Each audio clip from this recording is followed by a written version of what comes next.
Christ is the key to Old Testament stories. But as the incarnation of the Logos, I believe he's the key to all stories.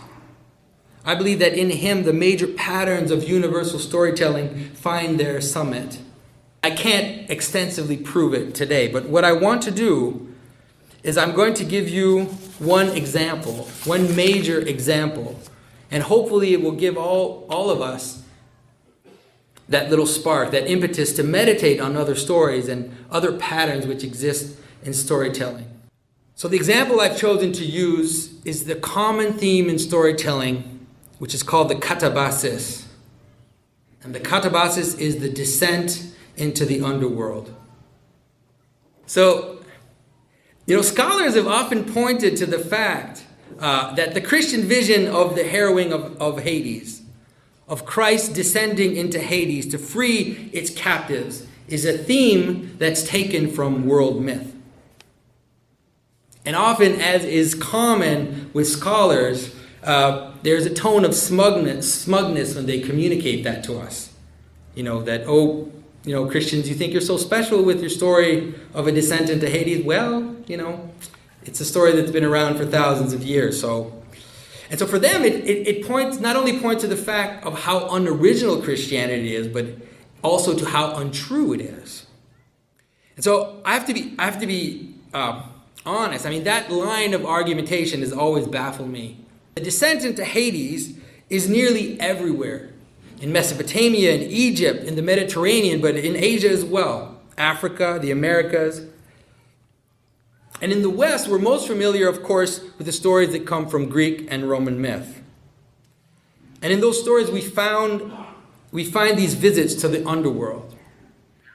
For example, we know the story of Odysseus on his voyage home, who enters the underworld and summons the prophet Tiresias.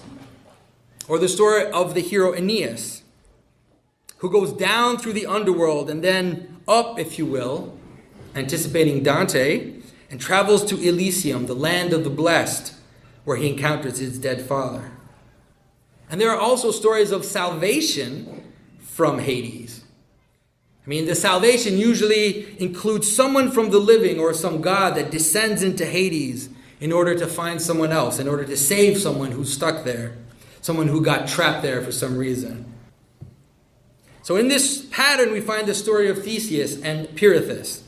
And those two fellows, they descended into the underworld because they wanted to steal Hades' bride, Persephone. And then they made the mistake of sitting down in the underworld. So don't sit down in hell. That's a life story. That's a life lesson that you need to know. Okay, resurrection means standing up again, so don't sit down. It's not useful. So they get stuck there for a little while, and then Heracles, when he's going in his voyage down into Hades, he's going to capture the dog Cerberus, the three-headed dog who guards the Hades. When he goes down there, then he goes and he frees his friend Theseus, but sadly, Pirithous stays stuck to his chair. So as I mentioned, in Christianity, as everybody here knows, we have this tradition of the harrowing of Hades, which of course is the basis of this icon, the icon of the Anastasis. So Christ, upon his death on the cross, descends into death. And the images and the narrative around the story, scholars have noticed that it, according to them, it just repeats the katabasis pattern that we've examined. And so obviously it is just one more example of that universal myth.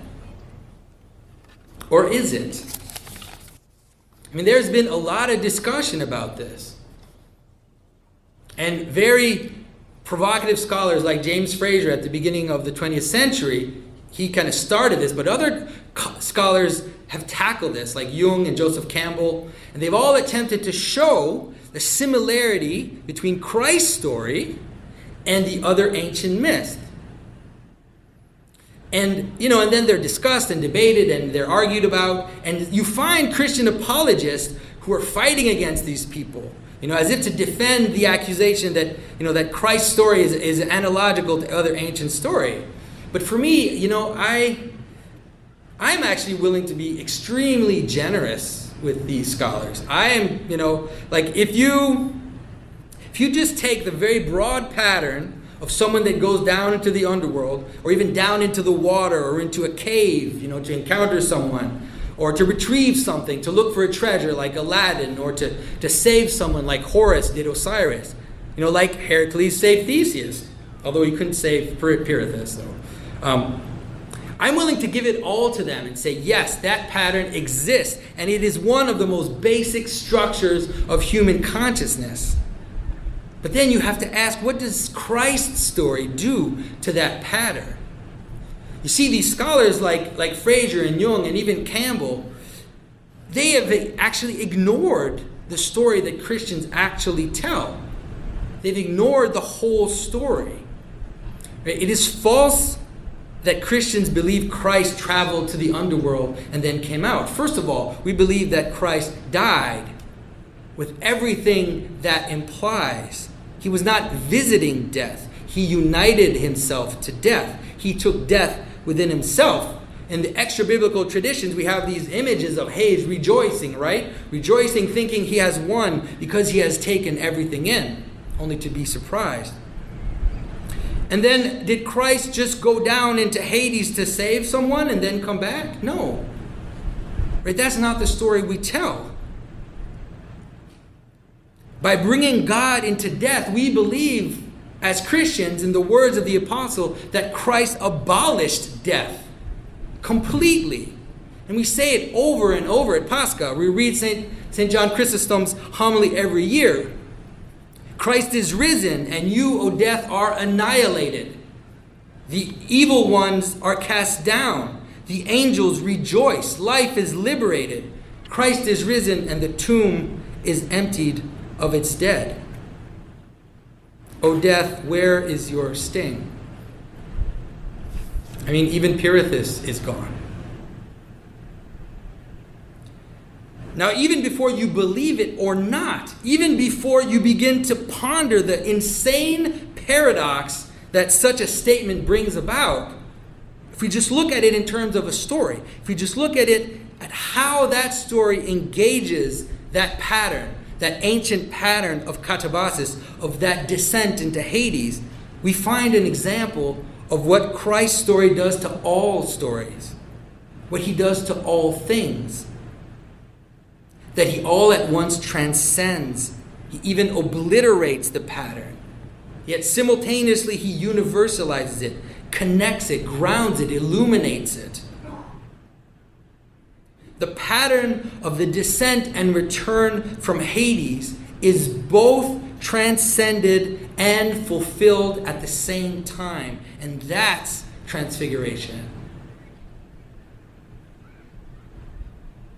And it's not only that, but suddenly all these old stories are implicitly seen through Christ.